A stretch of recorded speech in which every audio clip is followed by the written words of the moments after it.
aktivitas fisik kita paksa tapi mindsetnya nggak berubah, itu nggak akan bisa gitu. Istilahnya tuh yo-yo effect ya. Jadi kalau minum obat itu baru dia turun lagi berat badannya. Kalau ikut program itu dia baru turun. Kalau enggak balik lagi naik. Kadang-kadang orang nggak mampu untuk men-trigger dirinya sendiri.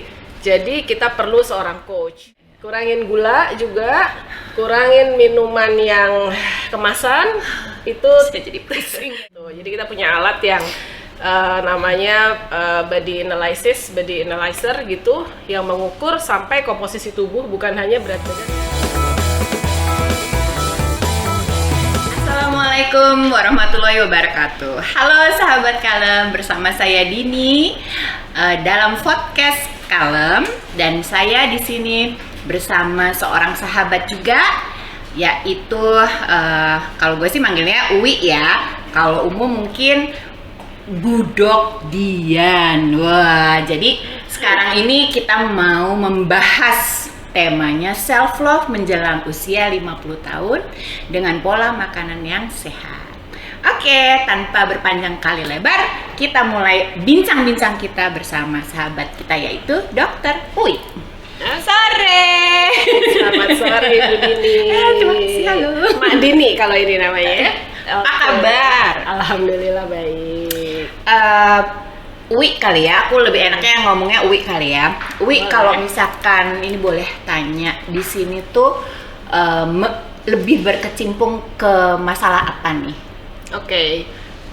Sebetulnya memang sejak lulus dokter itu sudah seneng minatnya tuh ke arah gizi gitu, sehingga saya menyelesaikan S2 dan kemudian S3 di bidang yang sejalan, yaitu gizi, sampai akhirnya sekarang ya menjadi praktisi gizi di tempat saya bekerja, namun juga mendalami spesialis kedokteran keluarga. Jadi memang harusnya sih sejalan ya, gizi keluarga yang harusnya ngurusin pertama. Loh, dulu itu waktu SMA itu kan Uwi apa ya? Berapa ya? A2. Oh, A2. A2 berapa tuh dulu? TBT, 3 bio 3. Oh, TBT itu ya. Oke deh, yang lumayan kompak sih sepertinya. Benar. Oke. Terus jadi waktu itu kuliah ambil kedokteran umum pasti kan, umum ya. S1 kedokteran umum di FK Usakti. Banyak deh teman-teman di Usakti kan yang angkatan 93 di berbagai fakultas ya. Kemudian masuk FKUI, akhirnya setengah dipaksa untuk melanjutkan pendidikan, memang harus ambilnya di Magister Gizi Klinik. Setelah S2 selesai bekerja lagi, dipaksa kembali untuk harus melanjutkan sampai doktoralnya baru 2023 kemarin selesai. Terus bisa tertarik ke dunia ini, kan lebih ke kecantikan ya? Kenapa tuh? Sebenarnya ini bukan kecantikan sih. Jadi ini wellness. Kalau kecantikan tuh kan banyak ya klinik kecantikan yang beredar. Jadi kalau kami di klinik ini, boleh sebut nama kliniknya? Boleh dong. Jadi di Sukavita Klinik ini memang lebih kepada wellness secara keseluruhan. Jadi mulai dari mengatur gaya hidup sehat, kemudian pola makan, pola aktivitas fisik, pola istirahat ya atau relaksasi, spiritualisasi juga. Kalau orang-orang yang memang memerlukan coaching, kita juga ada coaching di sini. Coaching, jadi itu berpengaruh. Jadi lebih ke apa tuh kalau coaching? Kalau coaching tuh jadi menimbulkan keberdayaan diri. Jadi kan banyak orang-orang, memang klien banyak yang kelebihan berat badan ya. Jadi kelebihan berat badan itu kalau nggak dimulai dari dirinya sendiri, nggak usah insecure. Sebenarnya ya. Tarik nafas. Iya. Supaya terlihat lamping ya kan? Oke. Jadi kalau dari dirinya sendiri belum ada minat untuk menurunkan, mau diapain juga nggak akan bisa. Gitu. Jadi memang kalau orang mau menurunkan berat badan itu harus dari dirinya sendiri yang mau, yang ingin gitu, yang ingin merubah tuh harus semuanya. Jadi percuma kita atur pola makan kalau mindsetnya juga nggak berubah. Aktivitas fisik kita paksa tapi mindsetnya nggak berubah, itu nggak akan bisa gitu. Nah, kelebihannya dari klinik ini adalah untuk orang-orang yang udah ikut bermacam-macam popular diet yang beredar di luar sana. Itu kadang-kadang menimbulkan istilahnya tuh yo-yo effect ya. Jadi kalau minum obat itu baru dia turun lagi berat badannya. Kalau ikut program itu dia baru turun. Kalau enggak balik lagi naik. lagi. Nah di sini emang kita mindsetnya dulu yang diubah, gitu. Mindsetnya dulu yang diubah, baru kemudian pola makan, aktivitas fisik, pola istirahat, mengelola stres, mengelola emosi, spiritual, kemudian relationship, semuanya. Jadi pola hidup yang manusia punya, ada 8 keseimbangan yang manusia punya itu harus seperti roda dulu, jadi semuanya bisa sejalan gitu. Jadi sebenarnya kalau tingkat stres ataupun apa tuh juga mempengaruhi ya? Iya, betul, sangat. Jadi orang stres yang paling sering kalau dia malah pengennya makan terus atau nggak mau makan sama sekali, yang sering adalah inginnya makan terus, gitu kan? Dia untuk kayak nyemil ya, mengalihkan stresornya itu dengan makan, dan juga istirahatnya tuh yang kurang biasanya. Jadi banyak masalah orang-orang dengan kelebihan berat badan itu sebenarnya makannya malah sedikit, aktivitas fisik mungkin dia udah coba, setelah kita lihat, kita ukur namanya healthy behavior habit ya. Yang pertama kali kita ukur tuh yaitu tadi, healthy behavior habit itu adalah 8 kebiasaan yang memang manusia punya setiap hari. Ternyata itu nggak seimbang gitu. Sering kadang-kadang tidurnya yang kurang. Jadi kalau udah tidur kurang, ada hormon yang nggak keluar, yang bisa dia bikin istirahatnya cukup, sehingga mengganggu kemudian hormon pencernaannya. Jadi sangat berpengaruh. Jadi artinya pola tidurnya dulu kita perbaiki gitu.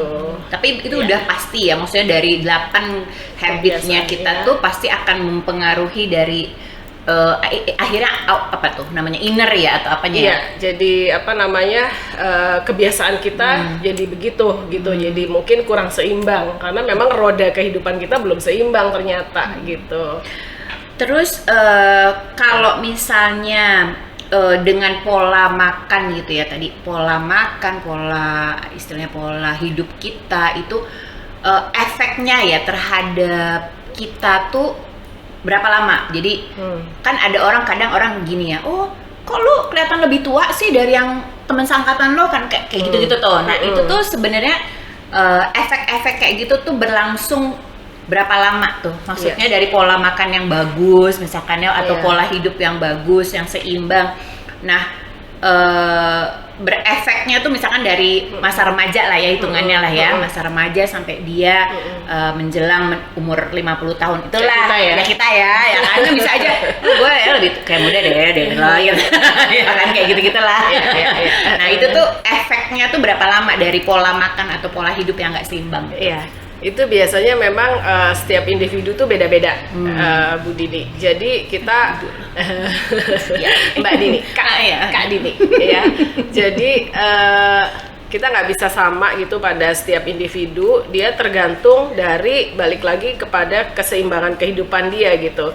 Ada orang yang udah lama kita kenal, tiba-tiba jadi gemuk, gitu kan, terus kaget ngelihat. Ada juga yang tiba-tiba malah kok kayak orang sakit ya, gitu kan. Ternyata dia menjalani pola hidup yang salah, utamanya pola diet memang gitu. Jadi makanan yang kita makan ini memang sangat mempengaruhi keseharian kita sih. Akhirnya terakumulasi gitu yang tidak seimbang tadi. Ada orang yang terus tiba-tiba kelihatannya jadi kelebihan berat badan. Yang paling sering adalah yaitu obesitas. Jadi kelebihan berat badan tuh mulai dari overweight, kemudian obesitas kelas 1, obesitas kelas 2. Memang banyak yang akhirnya terus datang ke sini karena masalah itu gitu. Tapi untuk ukuran berapa lamanya itu benar-benar tergantung dari kebiasaan yang ada, behavior habit tadi kita ukur.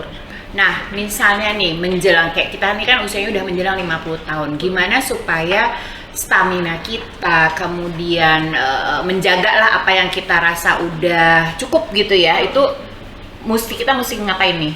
Selain apa harus ada hal lebih yang perlu kita lakukan dari yang 8 pola apa itu tadi, atau pola kebiasaan itu, atau ada? Ya, yang penting adalah maintenance ya, maintenance, atau kalau kita sebutnya konsisten atau istiqomah. Ya, istiqomah kita itu yang harus kita jaga.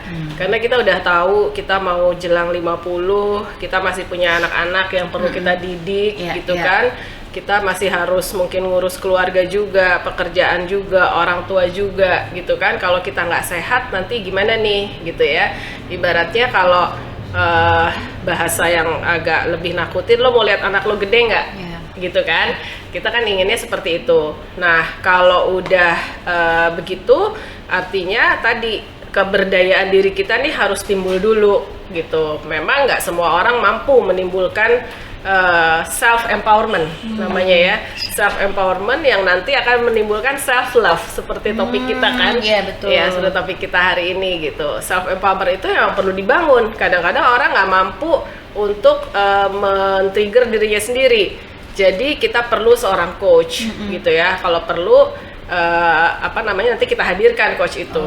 Tapi kalau memang dia sudah mampu, sudah ada niat untuk keluarga, biasanya sih istilahnya tuh significant others. Jadi significant others tuh orang yang memang paling kita sayang, yang kita mau lihat dia nanti di usia tua kita masih ada, kita ingin melihat dia sampai dia hidup mandiri gitu. Nah, itu baru tuh bisa mulai tuh nanti kita mengatur pola makannya, kemudian pola aktivitas fisik, dan gaya hidup ya, akhirnya gaya hidup yang lain mengikuti. Nah, di sini memang itu yang kita kerjakan. Jadi aku sendiri mengerjakannya adalah dari sisi asupan. Jadi pola makan. Kita ngukur pola makan dia yang selama ini dia jalani itu sudah seberapa banyak atau seberapa terbiasa dia menjalankan itu, kita catat dulu. Nanti kita atur nih, kita atur sesuai kebutuhan dia yang memang setiap individu punya kebutuhan ya, namanya kebutuhan kalori yang harus dipenuhi itu di makan pagi, siang, dan malam kan, beserta camilan ya, camilan pagi dan camilan sore. Ini saatnya kita camilan sore sebetulnya ini, tapi kita podcast ya. Kalau camilan itu berarti apa? Termasuk makanan yang berat, bukan berat ya, tapi gorengan, karena kan katanya kalau gorengan tuh ntar lu kolesterol, ini tuh gendut lo bang. Iya, itu juga salah satu yang memang menjadi kegemaran orang Indonesia itu nggak bisa ninggalin gorengan. Betul gitu banget. Kan. Ya, jadi untuk orang-orang yang memang membutuhkan pola makan yang seimbang tadi, kita akan melihat dulu kebiasaan dia sehingga nanti kita atur pola makannya itu tidak terlalu merubah kebiasaannya. Jadi di sini nih enaknya ya, jadi sedikit sponsor ya, nggak membuat orang diet tuh yang kalau mungkin orang sering tidak mampu laksana dietnya itu karena langsung dikasih menu, dikasih menu ini pagi, ini kayak siang, ini malam dengan bahan makanan sumber yang ini apa sih gitu, dia aja nggak tahu nih misalnya. Macam-macam lah pengganti nasi kan, pengganti nasi. Nah, kalau di sini nih kita lihat dulu kebiasaan dia. Jadi kebiasaan dia apa, kemudian kita nanti atur sesuai dengan kebutuhannya.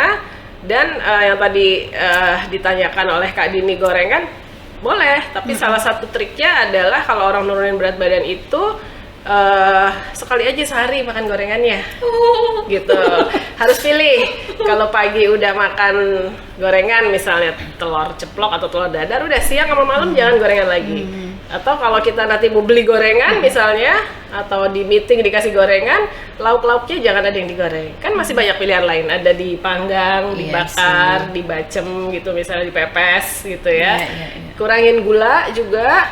Kurangin minuman yang kemasan, itu saya jadi pusing ya ini. Tiba-tiba ya. Seketika saya pusing. Banyak sekali yang harus dikurangi. Tapi yang lain enggak. Jadi yang lain karbohidrat, protein, lemak akan kita atur sesuai kebiasaan dia, gitu. Nah, salah satu lagi yang kita kerjakan selain mengatur pola makan sesuai dengan dia juga aktivitas fisik ya. Orang Jakarta tuh susah banget disuruh olahraga. Betul. Jadi banyak banget alasan kan, di jalan macet, hari kerja capek, hari weekend maunya tidur. Betul. Gitu kan, atau ke mall nanti jajan lagi gitu ya. Nah, itu kita jadi ada cara yang mungkin bisa lebih ekspres gitu ya. Nanti kita boleh lihat gitu. Jadi kita akan masuk ke dalam treatment yang memang mengeluarkan kalorinya lebih besar daripada dia olahraga yang beneran. Nah, itu fungsinya bukan hanya menurunkan lemak sebenarnya. Kita mendetoksifikasi, ngeluarin cairan, zat toksiknya, baru kemudian menurunkan massa lemak dan meningkatkan massa otot. Dan satu hal yang perlu diingat, kalau orang menurunin berat badan itu jangan lihat kilogram. Nggak boleh ya? Jangan lihat kilogram, karena kilogram itu akan mengikuti.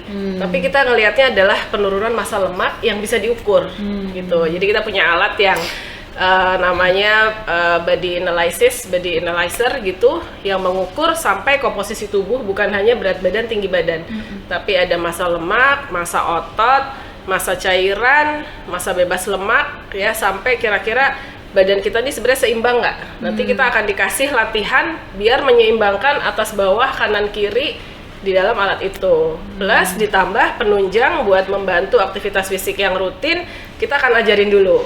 Ada dokter olahraga di sini yang membantu untuk mengatur di awal, nanti di akhir dia bisa melakukan sendiri di rumah, gitu. Berapa lama tuh biasanya prosesnya? Atau tergantung dari berat badan masing-masing atau? Jadi kita punya program yang namanya wellness movement exercise, ya, itu yang memang juga bekerja dengan perusahaan.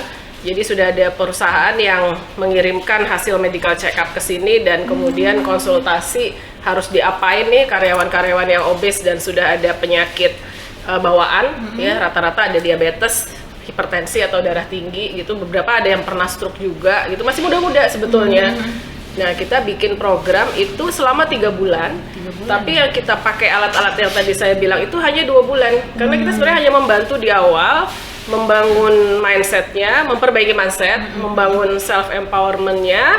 Kemudian yang 1 bulan terakhir tetap kita pantau tanpa itu. Jadi nggak masuk kukun lagi, udah diajarin makan seimbang, udah diajarin aktivitas fisik yang bisa dia kerjakan di rumah. Kira-kira nih sebulan ini nanti dia harusnya sih kalau udah konsisten atau istiqomah tadi, dia akan berlanjut seterusnya, gitu. Dan kemarin ada dari perusahaan saya nggak sebut perusahaannya deh ya, paling banyak turunnya itu sampai 13 kg dalam 2 bulan. Jadi ini seneng banget, masih kita pantau. Batch 1, batch 2 udah masuk, tahun ini akan masuk batch 3 gitu. Jadi artinya memang gaya hidupnya dia berubah, ada tolak ukur juga yang kita lihat massa lemak, walaupun beberapa perusahaan memang masih menggunakannya kilogram, ya. Itu yang kita masih harus terus-terusan edukasi gitu. Jangan menilai karyawan itu hanya dari kilogramnya, karena yang benar penurunan berat badan yang paling efektif adalah kalau massa lemaknya turun. Gitu, kira-kira. Jadi memang nggak boleh kaget juga ya sebenarnya orang tuh kalau terlalu drastis turun berat badan tuh juga bahaya juga buat badan dia ya kan sebenarnya. Iya. Oke, baik, sepertinya kalau temen-temen ya alumni yang apalagi seangkatan nih, alhamdulillah loh kita punya temen Dokter Uwi ini ya kan yang paham banget mengenai self love terutama ya. Jadi bagaimana kita menghargai hidup kita untuk istilahnya memperpanjang usia ya kan Dok? Yes. Supaya ya kita kan pasti mau lihat anak cucu kita ya kan kayak gitu. Jadi kalau ada yang mau tanya-tanya, monggo loh kita bisa menghubungi Dokter Uwi ya kan. Alhamdulillah, terima kasih waktunya Uwi atas semua informasi dan waktunya di balik kesibukan dan lain sebagainya. Iya. Oke, assalamualaikum warahmatullahi wabarakatuh. Salam El. Waalaikumsalam. Wabarakatuh. Salah ya gini ya.